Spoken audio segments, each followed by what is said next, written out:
안녕하십니까. 시편 2편 6절부터 읽겠습니다.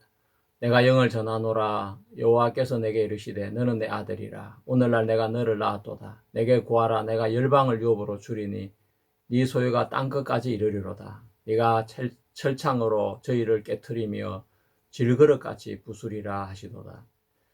여기 말씀까지 읽겠습니다. 우리는 시편 2편이 메시아에 관한 말씀이자 증거라는 걸 알았습니다. 시편 2편 6절에서 그것이 가장 현저하게 드러나고 있고, 메시아는 하나님이 직접 기름을 부으시고 선언하시고 드러내신 왕이십니다. 우리는 시편 2편의 저자가 생략되어져 있는 것에 주목해야 합니다.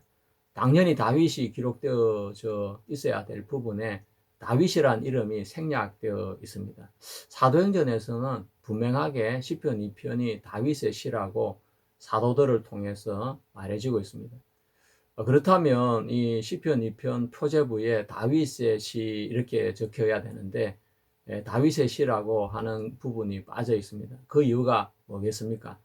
그것이 바로 메시아를 예고하는 시이기 때문에 그렇습니다. 자, 우리가 그 부분을 좀 같이 보도록 하겠습니다. 내가 영을 전하노라. 여호와께서 내게 이르시되 너는 내 아들이라.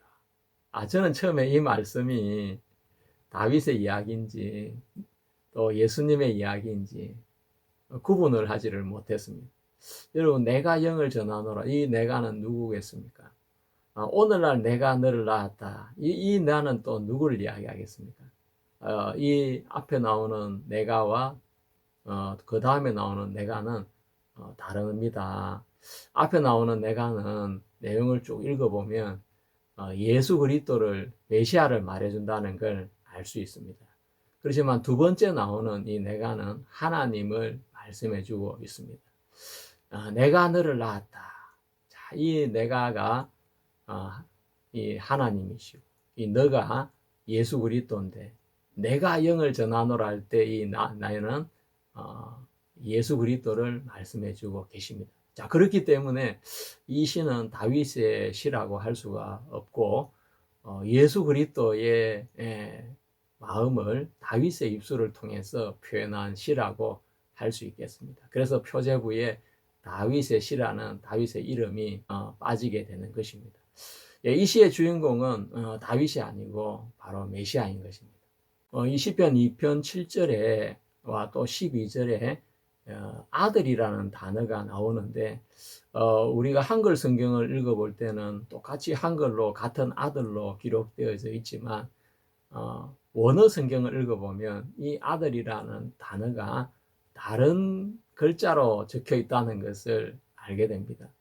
여러분도 원어를 만약 읽어보면 깜짝 놀라게 되어질 겁니다. 그럼 어떤 원어로 어떻게 적혀 있었을까요? 시편 2편 7절에 이 아들은 히브리의 아들을 뜻하는 벤이라는 단어가 적혀 있습니다. 베냐민 할 때, 베냐민은 오른손의 아들, 베노니 할 때 이 벤은 슬픔의 아들 하는 아들을 뜻하는 단어가 벤인데 히브리의 아들을 뜻하는 단어입니다. 그런데 시편 2편 12절에는 바알이라고 적혀 있습니다. 바알, 이 아람의 아들이라는 단어입니다. 왜 이 구약 성경이 히브리어로 적혀져 있는데 이 아람어로 아들이라고 적었겠습니까? 거기에는 아주 놀라운 비밀이 담겨 있습니다.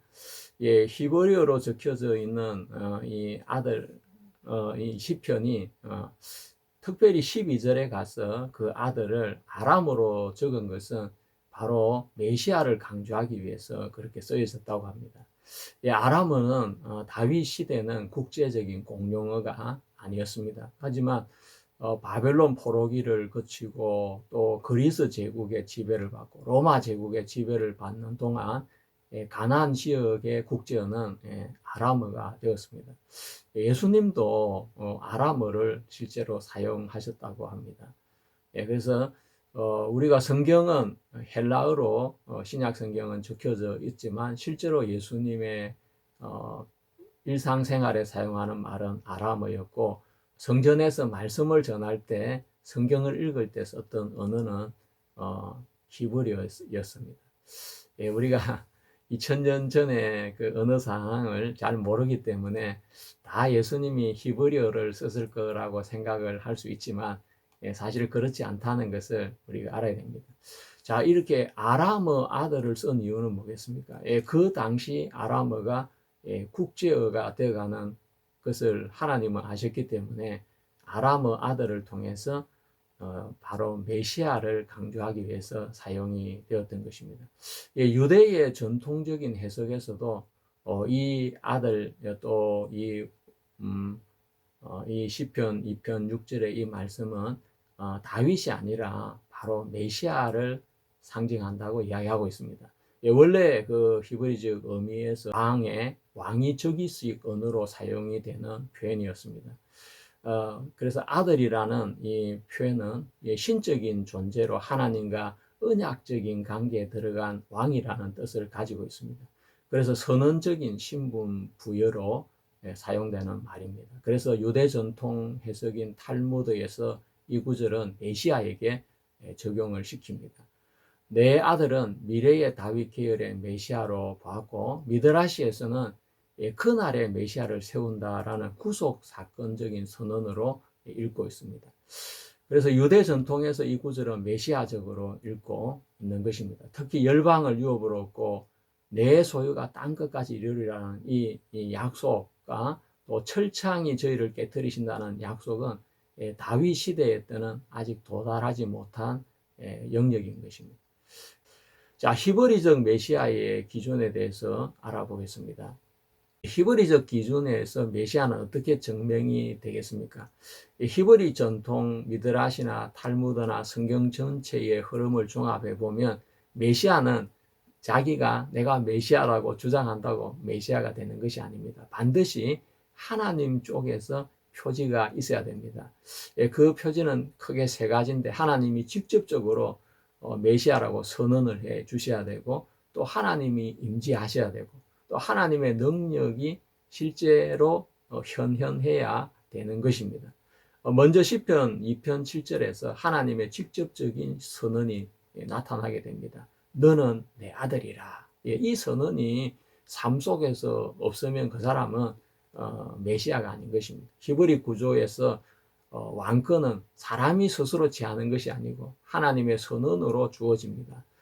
사무엘이 다윗에게 기름을 붓고 또 선지자가 왕에게 기름을 붓고 그렇게 왕을 세우는 거지만 메시아는 그것으로 끝나지 않습니다. 메시아는 하나님의 선언이 있어야 되는 것입니다. 예수 그리스도께서 세례 요한에게 세례를 받으실 때 하늘로부터 소리가 났습니다. 이는 내 사랑하는 아들이다. 이런 하나님의 직접적인 선언이 없으면 그것은 하나님이 세운 메시아가 아니라는 것입니다. 또 베나산에 올라갔을 때도 구름 속에서 이는 내 사랑하는 아들이요 내 기뻐하는 자다라고 하는 그 소리가 있었고 직접적인 선언이 예수님의 삶 속에 여러 차례 나타나게 되는데 그것은 바로 시편 2편 7절이 반복되어서 예수 그리스도에게 나타난 것을 우리한테 증명해 주는 것입니다. 그리고 하나님의 임재와 동행이 나타나야 됩니다. 히브리 사상에서는 하나님이 함께하지 않으면 그 사람은 절대 메시아가 될 수 없습니다. 단순히 남들에게 없는 신비한 능력이 있다고 해서 그 사람이 메시아가 될 수는 없습니다. 하나님의 임재가 지속적으로 나타나는가 그걸 보는 것입니다. 모세를 통해서도 하나님은 일을 하셨고 다윗의 삶에서도 하나님이 일을 하셨지만 그들은 메시아가 될 수가 없습니다. 메시아의 기준은 더 강한 것입니다. 단순한 동행이나 능력이 아니라 하나님의 임재의 중심이 되어야 되는 것입니다. 그래서 예수님을 통해서 좀 이따가 성경을 찾아서 하나님이 어떻게 예수님을 통해서 그를 통해 나타나셨는지 그 구체적으로 성경 안에 찾아보는 시간을 가지겠습니다. 시온이 하나님의 임재의 중심이라면 메시아는 그 임재를 드러내는 존재가 메시아인 것입니다. 그리고 하나님의 그 권능이 나타난 그 현현이 바로 메시아의 표현인 것입니다. 히브리적 사고에서 하나님이 세우셨다면 반드시 보이는 증거가 따라야 됩니다. 기적이나 표적, 권세가 있는 말씀, 또 자연이나 역사 위에 드러나는 통치를 통해서 어떤 인간도 흉내낼 수 없는 증거가 나타나야 됩니다. 미드라시적인 기대에서는 유대 전통에서 메시아가 오면 열방을 다스리고 하나님의 통치를 드러내고 질서를 회복시키는 것으로 그들은 보았습니다. 그래서 유대인들이 예수님을 거부한 이유가 우리는 좀 이해할 수 있습니다. 그들은 좀 정치적인 왕, 즉각적인 통치, 눈에 보이는 권력을 생각했겠지만 예수 그리스도는 그런 것들을 보여주지 않았습니다. 하지만 예수 그리스도는 만물 위에 계셨고 귀신이 예수 그리스도를 알아보고 달려와서 그 발 아래 엎드리고 절대 복종을 하고 또 바람과 파도도 그분을 알고 그분에게 절대적인 순종을 했고 심지어 병이나 죽음조차도 예수님에게 절대 복종한 것을 볼 수가 있습니다. 우리가 성경 부문에서 한번 확인을 해 보겠습니다. 큰 강풍이 일어나며 물결이 부딪혀 배에 들어와 배에 가득하게 되었더라. 예수께서는 고물에서 베개를 베시고 주무시더니 제 아들이 깨우며 가로되 선생님이여 우리의 죽게 된 것을 돌아보지 아니하시나이까 하니 예수께서 깨어 바람을 꾸짖으시며 바다들어 이르시되 잠잠하라 고야라 하시니 바람이 그치고 아주 잔잔하여지더라. 이에 제자들에게 이르시되 어찌하여 이렇게 무서워하느냐 너희가 어찌 믿음이 없느냐 하시니 저희가 심히 두려워하여 서로 말하되 저가 니기에 바람과 바다라도 순종하는고 하였더라. 마가복음 4장에 나오고 또 마가복음 5장에 밤낮 무덤 사이에서나 산에서나 늘 소리 지르며 돌로 제 몸을 상하고 있었더라. 그가 멀리서 예수를 보고 달려와 절하며 큰 소리로 부르짖어 가로되 지극히 높으신 하나님의 아들 예수여 나와 당신과 무슨 상관이 있나이까 원컨대 하나님 앞에 맹세하고 나를 괴롭게 마옵소서 하니 예수님이 그 그라사인에 귀신 들린 사람을 만나서 나가라 하니까 그 군대 귀신이 나가서 그 귀신 들린 사람이 온전해진 이야기를 마가복음 5장은 해주고 있습니다. 또 예수께서 죽은 나사로를 살리시는 이야기를 말씀하고 있습니다. 예수께서 가라사대 돌을 옮겨 놓으라 하시니 그 죽은 자의 눈이 마르다 가로되 주여 죽은 지가 나흘이 되었으며 벌써 냄새가 나나이다. 예수께서 가라사대 내 말이 네가 믿으면 하나님 영광을 보리라 하지 아니하였느냐 하신대 돌을 옮겨 놓으니 예수께서 눈을 들어 우러러 보시고 가라사대 아버지여 내 말을 들으신 것을 감사하나이다. 항상 내 말을 들으시는 줄을 내가 알았나이다. 그러나 이 말씀하옵는 것은 둘러선 무리를 위함이니 곧 아버지께서 나를 보내신 것을 저희로 믿게 하려 함이니이다. 이 말씀을 하시고 큰 소리로 나사로야 나오라 부르시니 죽은 자가 수족을 배로 동인 채로 나오는데 그 얼굴은 수건에 쌓였더라. 예수께서 가라사대 풀어놓아 다니게 하라 하시니라. 자, 우리 메시아는 정말 이런 하나님의 공적인 선언과 왕권 부여 또 존재 확정을 통해서 이루어집니다. 그래서 예수 그리스도의 삶에서 하나님의 직접적인 선언과 또 하나님의 임재의 동행과 하나님의 권능이 삶 속에서 현현하는 것을 통해서 나타나게 되는 것입니다. 자, 우리가 하나님의 선언은 십자가에서도 있었고 또 하늘의 음성을 통해서 나타났습니다. 또 그 임재는 성육신이 되신 그것이 가장 큰 임재라고 볼 수가 있고 또 능력의 현현은 부활이 가장 결정적인 증거라고 할 수가 있습니다. 메시아는 스스로 증명하는 존재가 아니고 하나님이 선언하시고 함께 하시고 드러내시는 존재가 바로 메시아인 것입니다. 자, 우리가 테오토쿠스라는 이 말이 있는데 그 말이 우리 신앙에 많은 방향의 오류를 일으켰습니다. 우리가 그 부분을 좀 정리를 하고 이 시편 2편 7절 말씀과 연결을 해서 나누면서 시간을 좀 마무리해 보겠습니다. 메시아를 둘러싼 논의가 4세기를 넘어서면서 점점 철학적, 개념적 논쟁으로 이동하면서 구속사의 중심이 흐려지게 되어집니다. 초대 교회는 일부러 철학으로 간 건 아니지만 이단적 왜곡을 막기 위해서 개념을 하나하나 정리를 하기 시작합니다. 흐름은 기독교사 전체를 왜곡하는 방향으로 나가게 되어집니다. 왜 그런 왜곡이 생겼는지 제가 좀 설명을 드리겠습니다.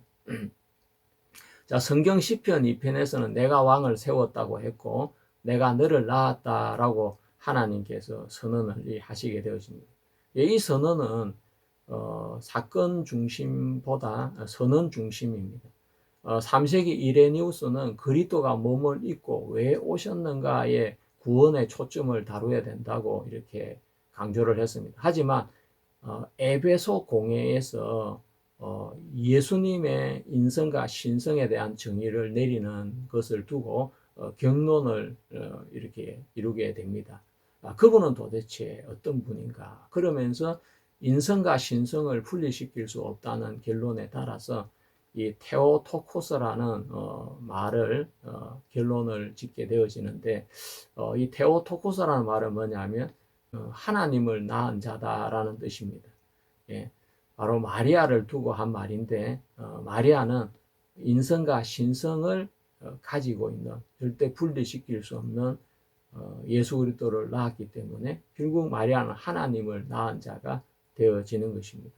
그러면서 하나님의 어머니가 되게 되는 것입니다. 예, 그러면서 그 단어가 로마 가톨릭 안에서 많은 왜곡을 불러일으켰습니다. 시간이 흐르면서 자연스럽게 마리아는 중보자의 위치에 올라가게 되고 또 교리가 수정이 되고 속죄의 중심이 그리스도에게서 흔들리기 시작하게 되어집니다.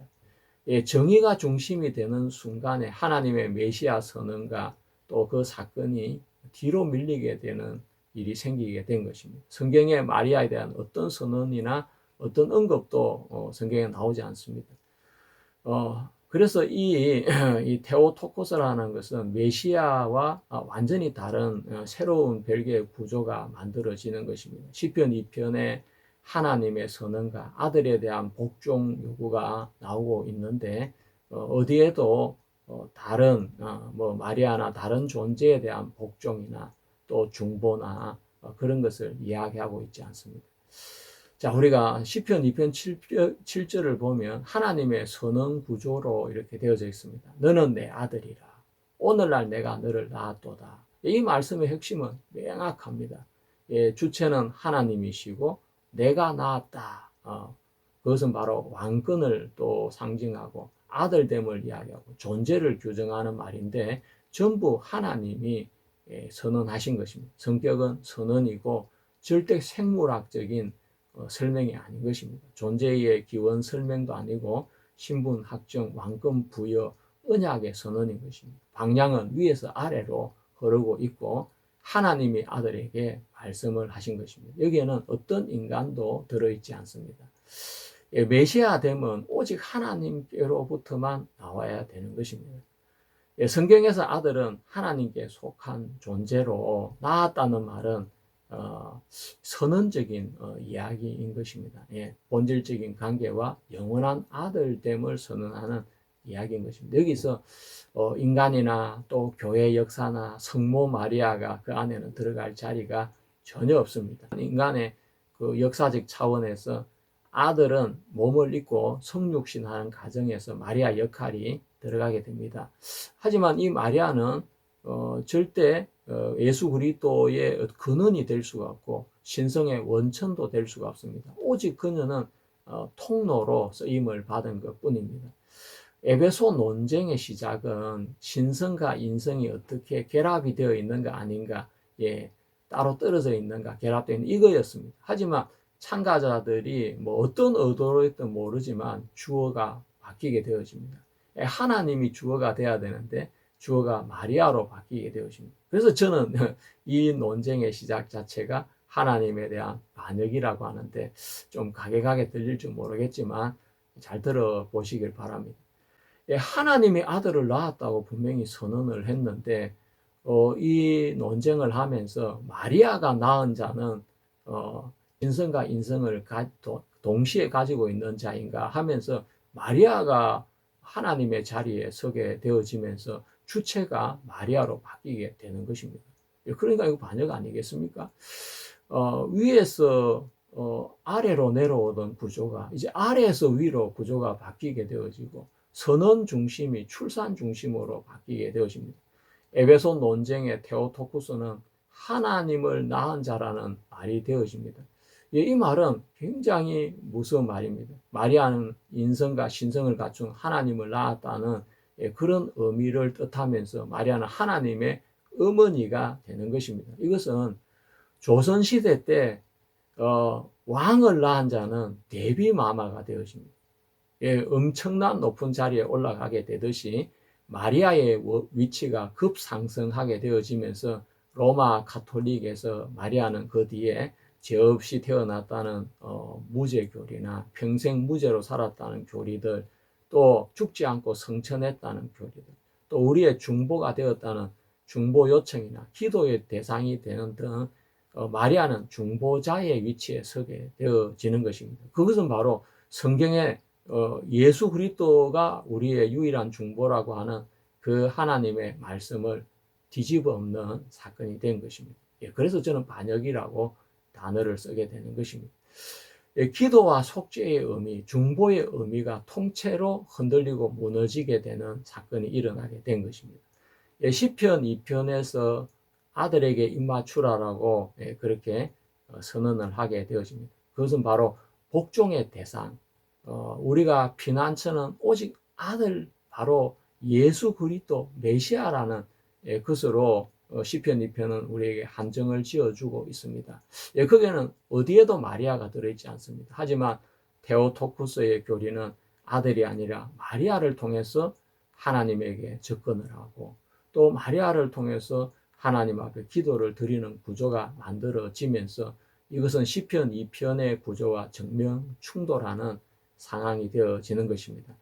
시편 2편이 말하는 구조는 아들의 근원은 오직 하나님이시고, 왕권 선언도 하나님이시고, 구속 사건도 하나님이 되시는 것입니다. 그래서 마리아는 절대 하나님께로 가는 통로가 될 수가 없고, 근원도 될 수가 없고, 중보자도 될 수 없고, 숭배의 대상이나 찬양의 대상도 될 수가 없습니다. 너를 낳았다는 말은 오직 하나님에게만 적용이 가능한 말인 것입니다. 인간 마리아가 어떻게 예수 그리스도를 낳았다는 말을 쓸 수 있겠습니까? 그것은 반드시 쓸 때는 단어를 붙여야 됩니다. 오직 통로로 사용되었다. 마리아는 자신의 배를 하나님에게 빌려준 것 뿐이다. 이렇게 통로로만 사용되어져야 이렇게 왜곡을 막을 수가 있는 것입니다. 시편 2편은 단 하나를 말하고 있습니다. 하나님이 왕을 세우셨다. 그 왕은 하나님이 낳으셨고, 하나님이 선언하셨고, 하나님이 세우셨다. 인간은 메시아를 낳지 않았고 세우지도 않았고, 단지 그는 왕 앞에 서 있는 정말 떨면서 두려워하고 그에게 입을 맞춰야 되는 존재에 불과한 것입니다. 그리고 성육신도 동일한 구조인 것입니다. 성령으로 잉태되사라는 이 말을 우리가 생각할 때 그 시작도 하나님이시고 능력도 하나님이시고 사건도 하나님이 되십니다. 마리아는 하나님이 선택한 한 사람이었고 메시아를 이 땅에 보내기 위한 한 통로로 사용이 되어진 통로에 불과했습니다. 데오토쿠스 논쟁은 표면적으로는 예수 그리스도의 인성과 신성에 대한 논쟁이었지만 그 결론은 하나님을 낳은 자가 마리아가 되어지는 큰 오류를 범하게 되어지는 것입니다. 이레니우스라는 사람이 있습니다. 이 이레니우스는 사도 요한의 제자가 폴리갑이고, 폴리갑의 문화생이 이레니우스인데, 이 이레니우스는 소아시아에서 142년 이전에 난 것으로 추정이 되고 서머나 교회 폴리갑의 문화생으로 있었습니다. 이레니우스는 그리스도의 성육을 몸을 입고 온 것을 이해하는 데 하나의 전기를 마련한 신학자입니다. 기독교 초기의 로고스 신학은 예수 그리스도의 신성과 우주적인 존재를 설명하는 핵심 개념인데, 요한복음과 이 헬레니즘 철학의 영향을 받아서 발전을 했습니다. 요한복음 1장에 태초에 말씀이 계시니라, 또 이 말씀이 하나님과 함께 하셨으니 이 말씀이 곧 하나님이라 할 때 이 말씀을 바로 헬라어 로고스로 그렇게 적었습니다. 그래서 초기의 교부들은 이 로고스의 개념을 헬라의 철학의 로고스와 연결을 시켜서 생각을 했기 때문에 왜곡이 되고 오류를 범하게 되어지는 것입니다. 그래서 초기 교부들은 로고스를 삼위일체의 제2위이신 성자 예수 그리스도로 해석을 했습니다. 그 이후에 칼케돈 신조 451년에 칼케돈 신조에서 예수님의 신성과 인성이 분리되지 않고 하나로 존재한다는 교리를 확립했고, 로고스 개념은 그 이후에 더욱 정교해져서 마르틴 루터에게까지 영향을 미치게 됩니다. 이레니우스는 구원론적 측면에서 이해를 해야 된다고 했습니다. 하나님이 어떤 방법으로 사람이 되셨는가 질문하기보다 하나님이 왜 사람이 되셨는가라는 그 질문이 중요하다는 것입니다. 그래서 성경적인 계시와 역사적인 그리스도를 중심으로 풀어야 복음적인 해석이 될 수가 있다는 것입니다. 그래서 이레니우스는 기독교는 계시의 종교이고 사변의 종교가 아니다라고 했습니다. 철학적인 사유를 해야 되는 종교가 아니라는 것입니다. 기독교는 구원의 종교이지 로고스로 우주의 근원을 밝히는 사변을 통한 우주론적인 종교가 아니라는 것입니다. 그래서 이레니우스는 구약과 신약의 계속성을 강조했고, 구약에서 문제가 제기되고 신약에서 그 해결이 된다고 했습니다. 죄는 아담으로 들어와서 인류를 멸망으로 이끌었지만 그리스도를 통한 구속은 용서와 영생불사와 부활을 위한 것이고 완전한 구원을 뜻하는 것이 되었습니다. 이레니우스는 성경을 근거해서 로고스 개념보다 아들의 개념이 선행하는 것으로 이해했으며, 모두들 아들을 로고스로 설명하는 데 반해서 로고스를 아들로 설명하려고 했습니다. 그래서 아들로 나신 분이 예수님이지 출산하신 분이 아니다. 그의 사심은 불가해적이며 영원한 아들은 아버지와 하나라고 말을 했습니다. 우리가 이 부분에는 또 다음에 기회가 되면 더 깊게 자세하게 성경과 연결해서 또 같이 풀어보도록 하겠습니다. 내게 구하라. 내가 열방을 유업으로 주리니 네 소유가 땅 끝까지 이르리로다 하는 말씀이 있었는데, 이 말씀은 하나님이 예수 그리스도에게 열방을 유업으로 준다는 말씀이지 우리 개인에게 주신 말씀은 아닌 것입니다. 제가 어떤 청년하고 대화를 나누다가 그 청년이 시편을 읽으면서 하나님이 자기에게 이 말씀을 약속을 주었다 해서 제가 깜짝 놀랐습니다. 야, 이거 메시아에 대한 이야기인데 암만 말씀이 좋아도 그걸 하나님이 자기에게 주신 말씀으로 붙잡으면 자기가 메시아인가? 이런 생각이 들어졌습니다. 이 말씀은 어떤 종교적인 지도자나 또 다른 사람이 교단의 대표자나 이런 사람이 성도들이 이 약속을 자기 약속으로 취할 수 없습니다. 우리가 지금까지 공부를 해왔듯이 이것은 유대 전통이나 또 기독교를 대표하는 신학자들의 그 신학의 흐름에서도 이 시편 2편의 말씀들은 예수 그리스도에 대한 말씀이라고 우리는 배워왔습니다. 자, 그래서 그 성경 전체의 흐름을 무시한 해석은 얼마든지 왜곡되고 잘못될 수 있는 말씀인 것을 꼭 기억해야 되는 것입니다. 예수 그리스도는 이 명령에 의지해서 하나님 앞에 기도를 드렸고, 하나님은 그 기도의 응답으로 부활하신 예수 그리스도에게 온 세상을 그리스도에게 허락을 하시게 되어집니다. 예수께서 나와 일러 가라사대 하늘과 땅의 모든 권세를 내게 주셨으니 그러므로 너희는 가서 모든 족속으로 제자를 삼아 아버지와 아들과 성령의 이름으로 세례를 주고 내가 너희에게 분부한 모든 것을 가르쳐 지키게 하라. 볼지어다 내가 세상 끝날까지 너희와 항상 함께 있으리라 라고 말씀하셨습니다. 시편 2편 8절의 기도의 응답으로 온 세상과 바로 하늘과 땅의 권세를 하나님은 예수 그리스도에게 주셨고, 그래서 주님은 제자들에게 그 권세를 따라서 모든 족속으로 제자를 삼아 가르치라고 명령하셨습니다.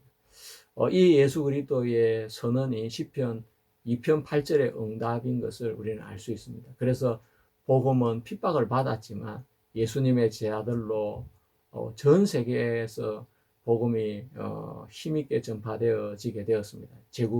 로마 제국의 중심에서부터 시작해서 멀리 영국이나 또 아프리카나 인도나 중국에까지 또 한국에까지 나중에 복음이 이렇게 전파되어진 것은 바로 열방을 유업으로 주리라는 하나님의 약속이 예수 그리스도에 허락되어졌기 때문에 그런 것입니다.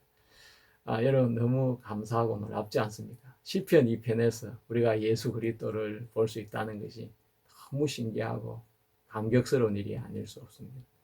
10절 말씀부터 읽겠습니다. 그런즉 군왕들아 너희는 지혜를 얻으며 세상에 가는들아 교훈을 받을지어다. 여호와를 경외함으로 섬기며 떨며 즐거워할지어다. 그 아들에게 입맞추라. 그러지 아니하면 진노하심으로 너희가 길에서 망하리니 그 진노가 급하심이라. 여호와를 의지하는 자는 다 복이 있도다. 예, 저는 이 로마서 강해를 하기 위해서 시편을 이렇게 작년 6월 달부터 차근차근 공부를 했습니다. 그래서 시편 1권을 다 공부를 하고 나니까 놀라운 사실을 참 많이 알게 되었습니다. 시편과 로마서가 굉장히 깊은 연관이 있다는 것을 알게 되었습니다. 바울은 히브리인 중에 히브리언이었고 또 바리새인 중에 바리새인이었습니다. 그의 바탕은 히브리적 사고가 깔려 있고 또 시편적 사고가 깔려 있습니다. 그래서 그는 로마서에서 시편 성경을 13번씩이나 인용을 했습니다. 그것이 말해주는 것은 로마서는 시편의 많은 부분을 인용을 하고 있고 그래서 복음을 설명하는 부분에 있어서도 시편과 아주 흡사한 구조를 가지고 있다는 것입니다. 그래서 저는 이 시편 2편을 로마서 1장과 또 요한복음 20장과 연결을 해서 같이 생각해 보는 시간을 가지겠습니다. 시편 2편은 하나님이 하나님의 아들을 세우시고 또 메시아를 세우시는 선언이 나옵니다. 내가 너를 낳았다라고 말씀을 하셨고 로마서 1장 2절에서 4절까지는 그 선언이 역사 속에서 어떻게 성취가 되는지를 말씀해 주고 있습니다. 부활로 하나님의 아들로 선포되셨다라고 했습니다. 또 요한복음 20장 31절에는 그 성취를 통해서 어떻게 믿음이 발생하는지 말씀해 주고 있습니다. 예수께서 하나님의 아들이심을 믿게 하려 함이라 라고 요한복음의 마지막 부분이 이야기하고 있습니다. 또 고린도전서 15장에서도 바울은 복음에 대해서 정확하게 소개를 하고 있는데 복음은 오직 하나님의 아들의 죽으심과 부활하심이라고 규정하고 있습니다. 자, 시편 2편은 믿음의 원형이라고 말할 수 있습니다. 시편 2편의 모든 것이 출발을 하게 되어집니다. 하나님의 일방적인 선언으로 시작이 되어집니다. 이에 대한 인간의 반응이 나타나기 이전에 하나님께서 왕을 세우시고 그 아들에 대해서 하나님이 규정을 하십니다. 즉 복음은 인간이 만든 것이 아니고 하나님이 선포하신 사건이 바로 복음입니다. 신약에 가서 로마서 1장과 로마서 1장 2절에서 4절에서는 사도 바울이 시편 2편을 그대로 가져와서 인용하고 있습니다. 그는 복음은 하나님이 성경으로 미리 그 아들에 관하여 약속하신 것이다 라고 하셨고 이 아들로 말하면 육신으로는 다윗의 혈통에서 나셨고 성결의 영으로는 죽은 자 가운데서 부활하여 능력으로 하나님의 아들로 인정되셨으니 곧 주 예수 그리스도시니라 라고 말하고 있습니다. 여기서 중요한 포인트는 선포되었다라고 하는 단어입니다. 이것은 시편 2편에 내가 너를 낳았다는 말씀과 같은 표현이라고 할 수가 있습니다. 이것은 하나님의 공적 선언입니다. 부활은 아들 되신 사건이 아니라 이미 아들이신 분이 드러난 사건이라고 할 수가 있습니다. 로마서 1장 4절의 핵심 단어가 호리스덴 토스인데 이것은 헬라어로 정하다, 규정하다, 경계를 세우다, 공식적으로 선언하다 이런 뜻을 가지고 있는 단어입니다. 그래서 개역 한글 성경에서는 인정이 되었다라고 번역이 되었지만 개역 개정 성경에서는 하나님의 아들로 선포되셨으니라고 번역하고 있습니다. 그래서 정확하게 시편 2편과 연결이 되어집니다. 또한 요한복음 20장 31절에서는 아들을 드러내신 이유는 믿음을 갖게 하기 위한 것이라고 했습니다. 자, 읽어보면 오직 이것을 기록하면 너희로 예수께서 하나님의 아들 그리스도이심을 믿게 하려 함이요. 또 네가 또 너희로 믿고 그 이름을 힘입어 생명을 얻게 하려 함이니라 라고 했습니다. 시편 2편은 영원한 하늘 차원에서 아들에 대한 하나님의 선언으로 내가 왕을 세웠다, 내가 너를 낳았다 라는 선언이라고 한다면, 로마서 1장은 그것이 역사 속에서 다윗의 후손으로 성육신 되신 부분과 부활하셔서 능력으로 하나님의 아들로 선포가 되어서 그것이 드러난 것을 땅의 차원에서 말을 해주고 있습니다. 요한복음 20장은 그것에 대해서 인간의 반응으로 왕을 받아들이는 믿음을 갖기를 원하는 내용을 담고 있습니다. 자, 하나님이 이미 왕으로 세우신 분인데 그분을 우리가 믿게 되는 것입니다. 시편 2편에서 결론으로 말하면 여호와를 의지하는 자, 곧 주께 피하는 자는 복이 있다고 했는데, 요한복음은 그것을 믿는 자는 생명을 얻는다고 말씀을 전하고 있습니다. 똑같은 흐름인 것을 알 수 있습니다. 시편 2편 12절에 그래서 이 아들에게 입맞추라는 이 의미가 아주 선명해집니다. 이 아들에게 입맞추라는 이 말씀은 선택이나 결단, 복종을 요구하는 능동적인 행동입니다. 그냥 자동으로 되는 것이 아니라 왕 앞에 나가는 행위를 말하고 있습니다. 그래서 입맞춤은 내가 하는 것입니다. 믿음에 대해서 많은 혼란이 있는데, 그러면 우리가 이 말씀들로 믿음을 정확하게 규정을 해 보겠습니다. 에베소 2장 8절에는 너희가 그 은혜를 인하여 믿음으로 말미암아 구원을 얻었나니 이것이 너희에게서 난 것이 아니요 하나님의 선물이라라고 말씀하고 있습니다. 자, 그래서 흔히 믿음은 하나님의 선물이라고 말을 합니다. 하지만 다른 성경에서는 그 들은 바 말씀이 저희에게 유익하지 못한 것은 듣는 자가 믿음으로 하옵지 아니함이라라고 히브리서는 이야기해 주고 있습니다. 자, 그래서 어떤 사람은 믿음은 하나님이 주셔야 된다.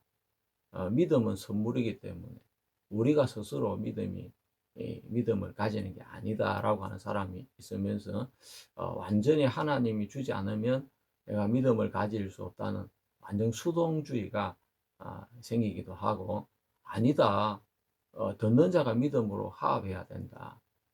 예수님 뭐라 했냐? 믿음이 없는 자가 되지 말고 믿는 자가 되라고 하지 않았느냐. 그러면서 내가 뭐든지 믿어야 그때 하나님 역사를 한다고 생각을 하는 자기 중심적인 사고를 갖기도 하는 것입니다. 자, 그래서 무엇이 맞는지 성도들이 잘 몰라서 혼돈스러워 하기도 하는데, 하지만 성경의 구조를 살펴보면 그것이 정리가 되어집니다. 하나님은 먼저 길을 여시고 사람은 그에 응답하는 구조로 되어져 있습니다. 자, 우리가 시편 2편을 읽어보면 하나님이 왕을 먼저 세우시고, 그리고 우리는 그 왕에게 입을 맞추고 그렇게 순서가 되어져 가는 것입니다. 아들을 보여주시고 우리가 그 아들을 마음으로 순종하고 받아들이고 믿는 것입니다. 그래서 믿음은 저절로 생겨야 되는 것도 아니고 또 왕을 보고 반응을 하는 행위를 할 수 있습니다. 입맞춤은 내가 하는 것이니까 능동적인 반응입니다. 나도 모르게 왕에게 입이 맞추어졌다, 이런 표현은 쓸 수가 없는 표현입니다. 입을 맞추는 것은 내가 왕을 인정하고 받아들이는, 또 그에게 복종을 하겠다는 태도의 표현인 것입니다. 그래서 먼저 하나님이 세우신 왕이 있어야 그 다음에 내가 그 왕 앞에 무릎을 꿇고 굴복을 하고 왕을 받아들이는 능동적인 선택이 가능한 것입니다. 왕이 없다면 그 행동 자체가 불가능한 것입니다. 그래서 믿음은 내가 행하는 것입니다. 하지만 그 믿음은 하나님이 열어주신 결과가 있을 때 그것이 가능한 것입니다. 그래서 은혜라는 단어가 사용이 되는 것입니다. 믿음은 내가 만들어내는 것도 아니지만 저절로 우연히 생기는 것도 아닙니다. 하나님이 세우신 왕 앞에 내가 실제로 행하는 복종의 응답이라고 할 수가 있겠습니까? 복음은 무엇을 말하는 것입니까? 저는 교회 다니는 분들에게 복음이 무엇입니까? 하고 물어보는데, 그럼 어떤 분들은 뭐 말을 제대로 하는 분도 계시지만, 많은 분들은 복음이 뭔지 잘 몰라서 알고 있지만 답을 잘 못하는 경우가 많이 있습니다. 그러면서도 사람들은 우리가 복음 전하러 가자. 우리는 복음의 종이다. 우리는 복음을 위해 살다가 죽어야 복된 거야. 복음, 복음, 복음, 복음 하면서 복음을 말을 이렇게 합니다. 예, 그 복음을 말하면서 복음이 뭔지 정확하게 모른다면 참 그건 너무 우스운 일이 아니겠습니까? 예, 성경적으로 말한다면 복음은 예수님께서 하나님의 아들 그리스도이심을 믿는 것입니다. 예, 인종에 따라 민족에 따라 시간에 따라 복음이 달라질 수는 없습니다. 예, 그렇게 되면 그것은 하나님의 복음이 아닌 것입니다. 언제나 한결같은 것이 복음입니다. 바울은 로마서 1장에서 이 복음은 하나님이 선지자들로 말미암아 그의 아들에 관하여 성경에 미리 약속하셨고라고 했습니다. 그리고 좀 더 구체적으로 내려가면 1장 17절에 믿음으로 주어지는 하나님의 의라고 말씀을 하고 있습니다. 복음이 시간이 지나면서 이 기독교에서 변질되기 시작했습니다. 3세기가 접어들면서 회개의 의미가 바뀌게 되었고, 또 기독론이 등장하고 세례의 의미가 강조가 되고 하면서, 특히 로마 교회에서는 세례가 제사함으로 그렇게 뜻이 정해지기도 했고, 복음의 왜곡과 변질이 심화되기 시작했습니다. 그래서 콘스탄티누스 1세 종교의 자유를 허락했던 그 황제는 자기가 그 밀라노 칙령도 선언하고 니케아 종교회의를 주관하고 했지만, 정작 자기는 기독교인이라고 밝히지 않고 살다가 죽기 직전에 세례를 받았다고 합니다. 왜 그러겠습니까? 세례를 제사함으로 생각했기 때문에, 제 세례를 받고 나서 죄를 지으면 그 죄를 어떻게 해결해야 될지 답을 얻지 못했기 때문에, 그는 죽기 직전까지 세례를 미루다가 죽기 직전에 세례를 받게 되는 것입니다. 복음의 뜻이 얼마나 많이 빨리 왜곡이 되어졌는지를 알 수가 있습니다. 5세기 어거스틴 시대에 로마서 열풍이 불게 되면서 은혜의 교리가 중세 교회를 휩쓸게 됩니다. 그것이 15세기 토마스 아퀴나스 시대까지 한 1000년을 이어져 갔습니다. 하지만 정작 은혜를 말하는 로마 가톨릭 교회에서는 은혜가 아닌 행위로 구원을 받으려고 했고, 또 면죄부를 판매하는 그런 큰 가오를 범하게 되었습니다. 은혜를 그렇게 중시했던 중세는 영적인 암흑기였습니다. 너무나 아이러니한 사실이 아닐 수 없습니다.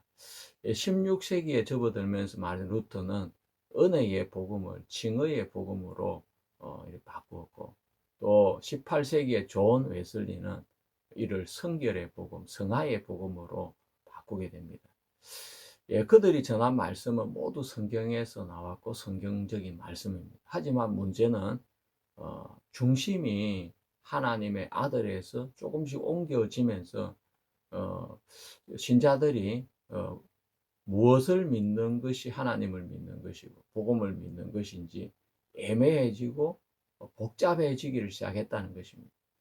그래서 제가 얼마 전에 유튜브를 하나 봤는데, 목사님 몇 분이 유튜브에 나와서 각 종파마다 구원의 기준이 다 다르다, 그렇게 이야기를 하는 걸 들었고, 웨슬리식으로 믿으면 구원받을 사람이 별로 없다, 그런 이야기를 듣고 제가 참 기가 막혔습니다. 그렇지만 사실입니다. 토마스 아퀴너스는 은혜를 강조했고, 루터는 칭의를, 칼뱅은 계정론을, 웨슬리는 성화를 강조했습니다. 그들은 누구 하나 비성경적이지 않았습니다. 하지만 중심이 아들에서 벗어났습니다. 도대체 뭘 믿어야 예수 그리스도를 믿는지 더욱 혼란이 가중되었습니다. 종교 지도자들이 틀렸다기보다 그들의 말은 분명히 성경적이었지만 복음을 더 애매하게 만드는 일을 했습니다.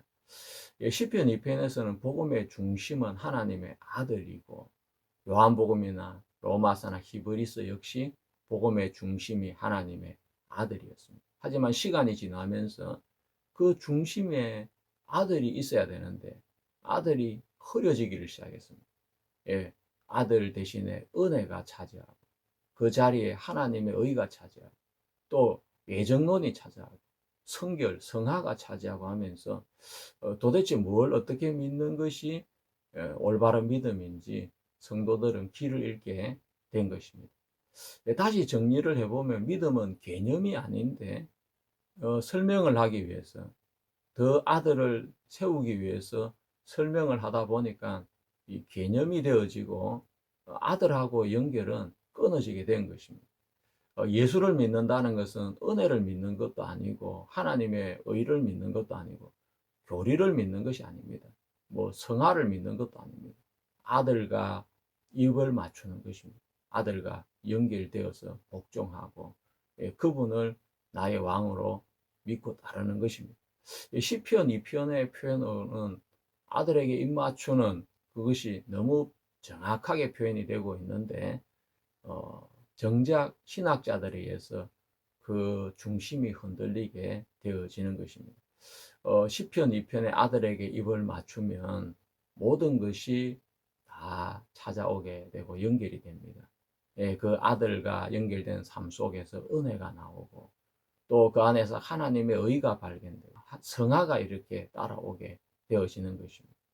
하지만 하나님의 아들에게 입맞추는 것보다 은혜를 따르고 하나님의 의, 성화 이런 것, 애정 이런 걸 따라가다 보니까 복음 자체가 복잡해지고, 그래서 뭘 믿어야 되는 건지, 어느 정도까지 믿어야 구원을 받은 믿음이라고 할 수 있는지, 이런 혼란이 생기게 된 것입니다. 자, 시편 2편은 우리가 정확하고 분명하게 이야기합니다. 그 아들에게 입맞추라. 이것은 아들과의 관계를 맺으라는 이야기인 것입니다. 아들을 받아들이라는 것입니다. 아들에게 복종하라는 이야기인 것입니다. 하지만 시간이 지나면서 신학적으로 전개가 되면서 은혜란 무엇인가, 그걸 또 이해를 해야 되고, 칭언은 어떻게 이루어지는가, 그 설명을 들어야 돼요. 또 성화가 어떻게 되어야 되는가, 그 노력을 해야 돼요. 그렇게 하다 보니까 설명이 중심이 되고 아들과의 관계는 흐려지게 되는 것입니다. 신학자들이 성도들을 복음의 중심이 아들에 고정되도록 해야 되는데 오히려 아들로부터 떨어져 나오도록 만드는 오류를 범한 것입니다. 그들의 말은 성경적이었지만 이제 중심이 옮겨지게 된 것입니다. 중심이 아들에서 설명으로, 인간의 행위로, 인간의 수고로, 또 의로 흐려지면서 복음이 애매해지고 흐려지고, 은혜에 대한 메시지가 복음인지, 칭의에 대한 말씀이 복음인지, 안 그러면 뭐 성화되는 그것이 복음인지, 사람들이 혼돈을 가지게 된 것입니다. 그렇지만 시편 2편은 정확하게 아들을 믿는 그 입맞추는 그것이 복음이라고 이야기해 주고 있습니다. 아들에게 입맞추는 것은 바로 복종과 경배의 상징입니다. 시편 2편 11절에서 12절의 말씀을 통해 여호와를 경외하는 것은 그의 아들에게 입맞추는 것인 것을 알 수 있습니다. 고대 시대의 왕들에게 입을 맞추는 것은 충성과 복종을 의미합니다. 아들은 다윗 왕을 넘어서 메시아를 가르치고 신약에서 예수 그리스도로 해석이 됩니다. 그에게 피하는 자는 복이 있도다라는 말은 하나님의 심판을 피하고 은혜를 누리는 자들에 대한 축복 선언인 것입니다. 이 구절이 바로 복음의 핵심입니다. 심판과 은혜, 경고와 초대가 내포되어 있습니다. 입맞추는 것은 단순한 행위가 아니라 전적인 헌신과 관계 회복을 뜻하고 있습니다. 시편 2편은 하나님은 메시아 왕에게 심판권을 주셨고, 세상의 권력자들은 그 앞에 겸손히 복종해야 함을 경고하고 있습니다. 하나님은 인간은 하나님의 권위 앞에서 깨달음과 훈계를 받아야 하고 경외함과 기쁨으로 하나님을 섬겨야 됩니다. 세상은 예수 그리스도가 아닌 자신들이 왕이 되고 싶어 합니다.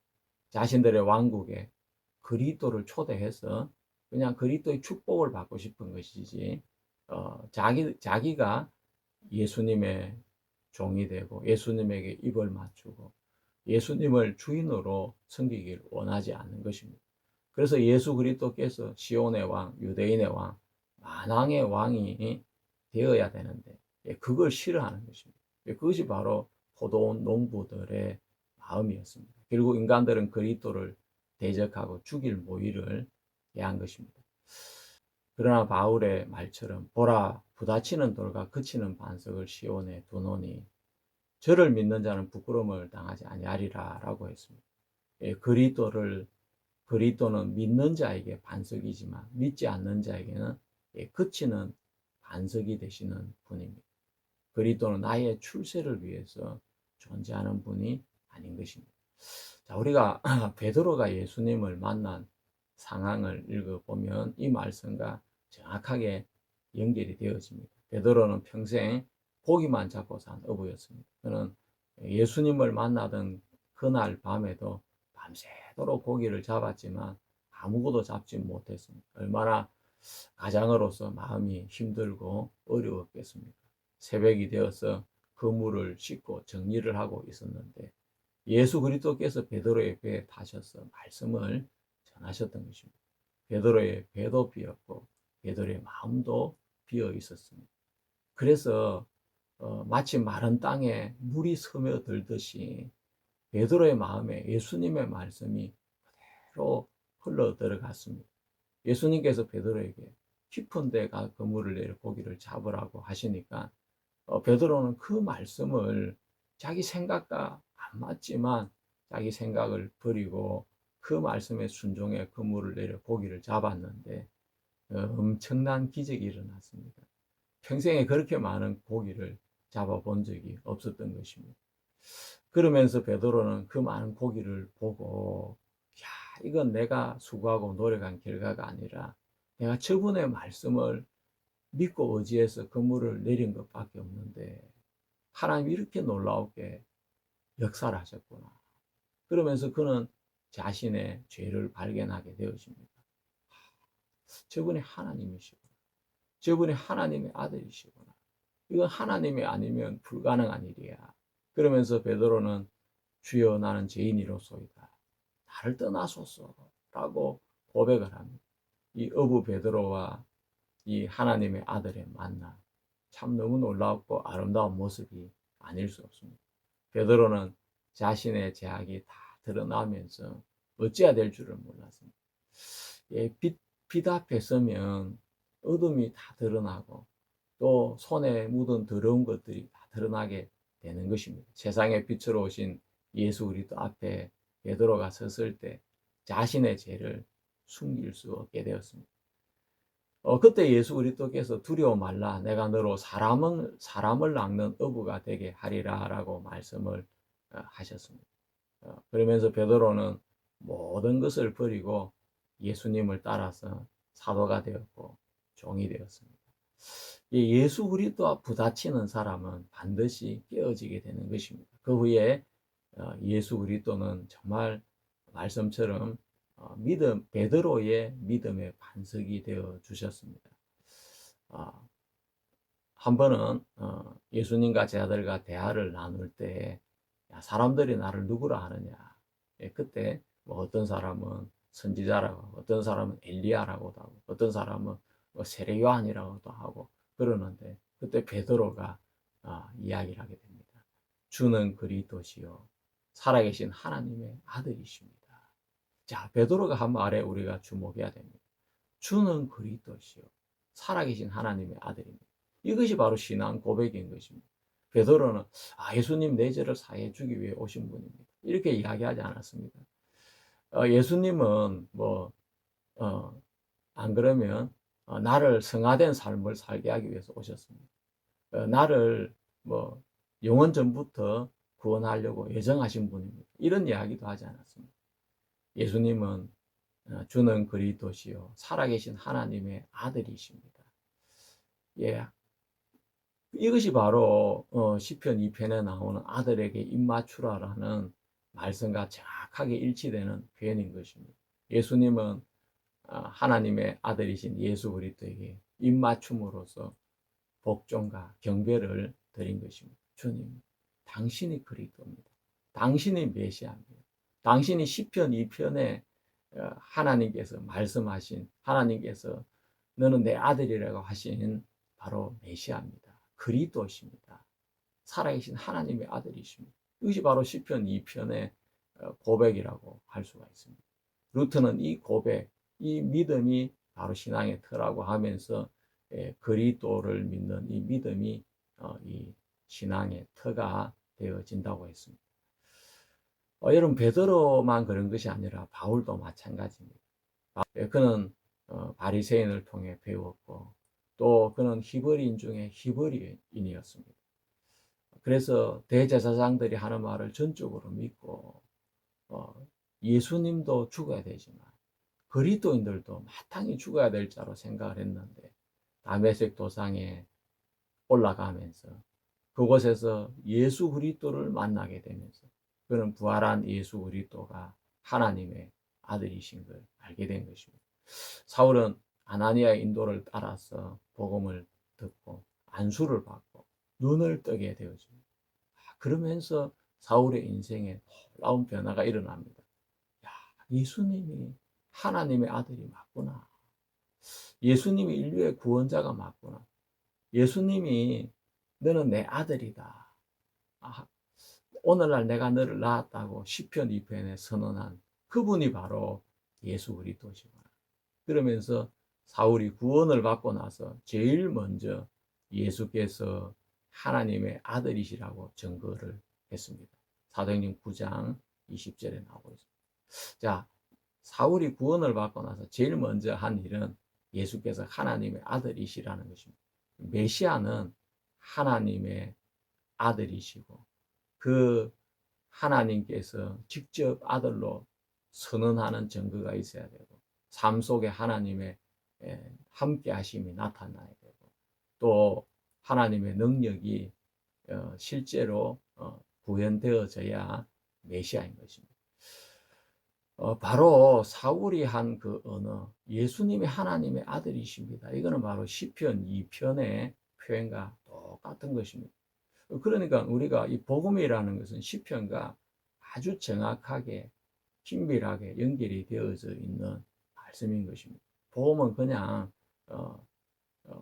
구약과 상관없이 신약에 만들어진 것이 아니고 이미 시편 2편에서 복음이 다 만들어졌고 완성이 되어졌고 그 완성되어지고 선포되어진 복음이 실제로 역사를 통해 나타난 것이 2000년 전에 몸을 입고 오신 예수님이신 것입니다. 자, 복음 바로 예수께서 하나님의 아들 그리스도이신 것을 믿고 고백하는 것입니다. 자, 오늘날 많은 교회에서 이 예수님이 하나님의 아들 그리스도인 것을 그냥 간과해 버립니다.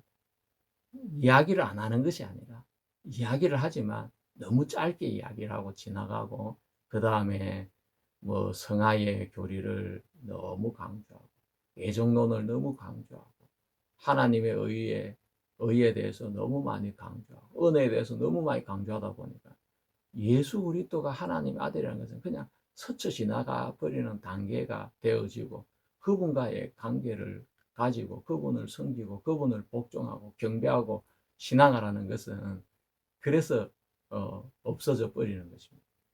그러니까 오늘날 많은 교회가 예수님을 지키고 믿음을 지키려고 시작해서 여러 가지 성경에 있는 부분을 따봤는데 오히려 예수님을 짓밟는 것이 되고 무시하는 것이 되어지고 자기들이 만드는 교리를 더 중요하게 생각하는 그런 교회들이 되어진 것입니다. 이것이 명백히 하나님에 대한 반역이 아닐 수 없는 것입니다. 그래서 제가 반역이라는 좀 거친 표현을 쓰지만 양해하시길 바라겠습니다. 하나님의 아들의 죽음은 세상 모든 인간의 죽음보다 더 월등합니다. 하나님의 아들의 죽으신 것은 바로 세상 모든 사람들이 죽은 것과 같다고 고린도후서 5장은 이야기하고 있습니다. 바로 내가 십자가에 죽은 것입니다. 내가 십자가에 죽었다면 내 죄가 남아있을 수가 없는 것이고, 내 죄는 마땅히 모든 행벌을 다 치른 것이고, 예수 그리스도가 부활하신 그것은 내가 부활한 것이 되기 때문에 나는 이제 죄의 몸에서 벗어나 새로운 의의 몸을 입고 산 사람이 된 것입니다. 예수님은 모든 죄를 용서하기 위해 죽으셨는데 바로 세상 죄를 짊어지시고 죽으셨습니다. 세상 모든 죄를 짊어지고 죽으시면서 그분이 부활하셔서 나의 주가 되시고 나의 하나님이 되셨던 것입니다. 또 여러분의 주가 되시고 여러분의 하나님 되시고, 야, 내가 부활했다. 아, 예수님 부활하셨어요. 아, 예수님은 나의 하나님이세요. 나의 주님이세요. 이제 나의 평생 예수님을 섬기면서 살겠습니다. 예수님하고 내가 그런 믿음의 관계가 만들었을 때 예수님은 너무너무 행복해 하시고 기뻐하실 것입니다. 여러분도 예수님이 여러분의 주고 예수님이 여러분의 하나님이신 걸 믿고 그분의 말씀을 따라 순종하시며 산다면 어떤 성화의 이론보다 어떤 애정론이나 또 은혜에 대한 이론보다 그것보다 더 탁월한 능력은 말씀은 없는 걸 알 수가 있습니다. 또 우리가 시편에 나오는 말씀들이 어떻게 로마서와 히브리서와 예수 그리스도의 말씀과 연결이 되어지는지 차근차근 같이 공부해 보도록 하겠습니다. 여러분 감사합니다. 수고하셨습니다.